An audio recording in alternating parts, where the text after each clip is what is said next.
네, 안녕하세요. 오늘 진행할 자소서 항목 풀이는 2024년 신용회복위원회입니다.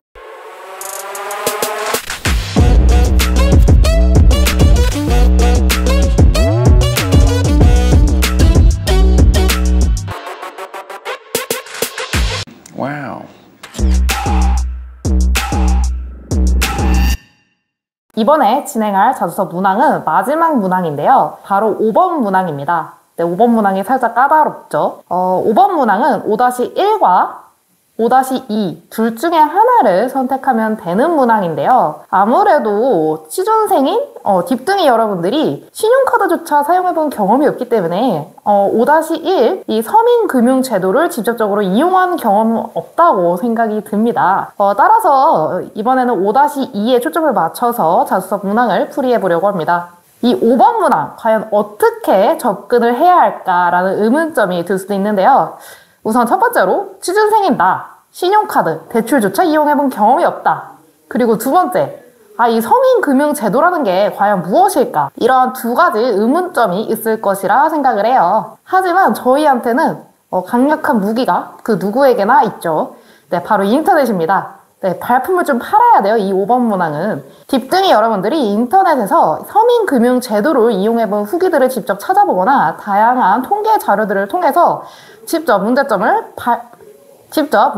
발굴해 나가야 합니다. 제가 간략하게 생각해볼 관점들에 대해서 제시를 해드릴게요. 우선 첫 번째로는 이 서민금융제도가 매우 서민들에게 유용하고 효율적인 제도지만 신용 관리를 위한 사전 상담적인 정의가 살짝은 부족해요. 뭐 예를 들어서 개인 회생, 파산, 채무조정과 같은 이런 서민금융제도들은 이미 연체가 발생한 서민들을 위해서 사후적인 대처의 목적이 주요 내용이에요. 그렇기 때문에 채무 불이행의 가능성을 사전에 애초에 차단을 못 시킨다는 단점을 갖고 있는데요. 이러한 단점을 극복하기 위해서 기존의 사전적 신용 상담을 필수적인 요건으로 만들고 이런 상담을 이수할 경우 금리나 혹은 CB 점수들을 상향시켜주는 인센티브를 제공해주는 방안을 도입할 수 있습니다. 네, 두 번째로 생각해볼 관점이 있는데요. 네, 바로 대부업 대출에 대한 채무조정 시스템 적용에 한계점이 있다는 것입니다. 현재 대한민국에 존재하는 대부업은 약 1만여 개입니다. 네, 그러나 신용회복위원회 채무조정 프로그램에 가입되어 있는 대부업체는 약 40여 개인데요. 이러한 40여 개에 해당하는 대부업을 이용하지 않는 서민들은 신용회복위원회 신용회복 프로그램을 이용하지 못합니다. 예를 들어서 A라는 대부업체가 신용회복위원회 프로그램에 가입이 되어 있지만 B라는 대부업체는 등록이 되어 있지 않은 업체입니다. 여러분들이 만약에 B 대부업을 이용해서 약 3천만 원의 대출을 일으켰고 이 3천만 원에 대한 대출에 연체가 발생했다고 가정을 해봅시다.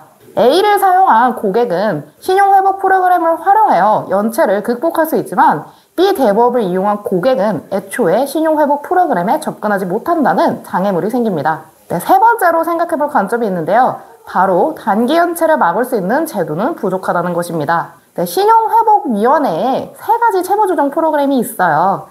채무조정, 그리고 이자율 채무조정, 그리고 연체전 채무조정이라는 프로그램이 있는데요. 이 세 가지 프로그램의 차이점은 바로 대상자의 채무 시기입니다. 네, 이자율 채무조정은 연체가 발생한 30일 이후부터 신청이 가능하고요.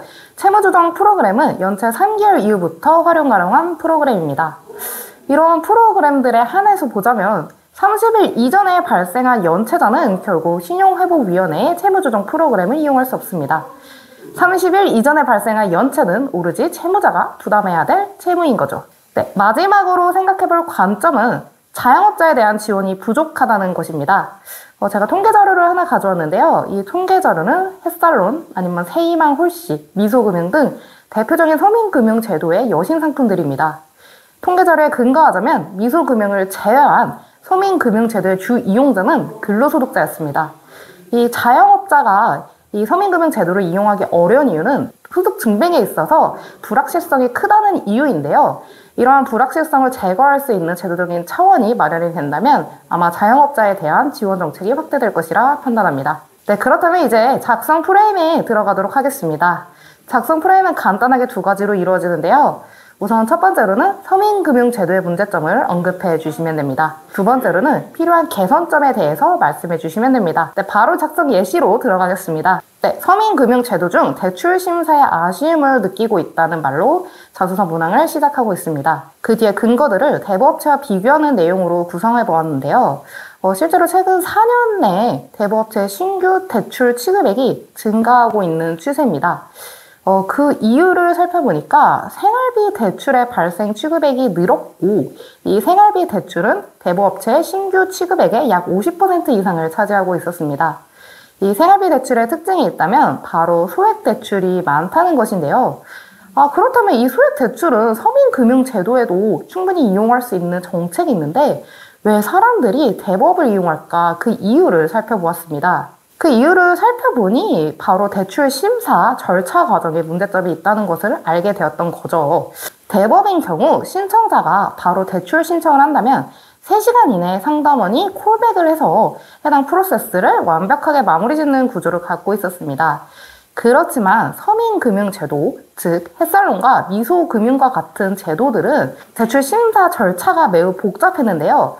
가장 먼저 1차 심사 이후 소상공인진흥원의 컨설팅 상담을 진행해야만 했고, 여기서 멈추는 것이 아니라 직접 고객님이 영업점에 방문한 후 2차 심사를 추가적으로 기다려야만 했습니다. 제가 실제로 후기를 좀 찾아보니까 서민금융제도의 대출을 이용하기 위해서는 최소 3일 정도의 시간이 필요하다는 후기글을 다소 볼 수 있었습니다. 이러한 상황 속에서 겨우 500만 원 이하의 소액 대출을 이용하는 사람은 지금 당장 돈이 필요한데 3일 이후에 이 돈을 받을 수 있다고 판단하니 바로 즉시적인 입금이 가능한 대부업을 선택하는 구조였습니다. 이러한 상황 속에서 서민금융제도의 대출 심사를 간소화시키고 소액 대출인 경우에는 즉시 입금 가능한 프로세스를 구축한다면 아마 서민금융제도의 대중화와 그리고 활용률이 보다 높아진다는 내용으로 자소서 항목을 마무리하였습니다. 네, 더 많은 예시와 합격 자소서는 저희 457딥 홈페이지에서 확인 가능하시고요. 이번에도 저희 딥둥이들이 좋은 소식 많이 받으시길 바라겠습니다.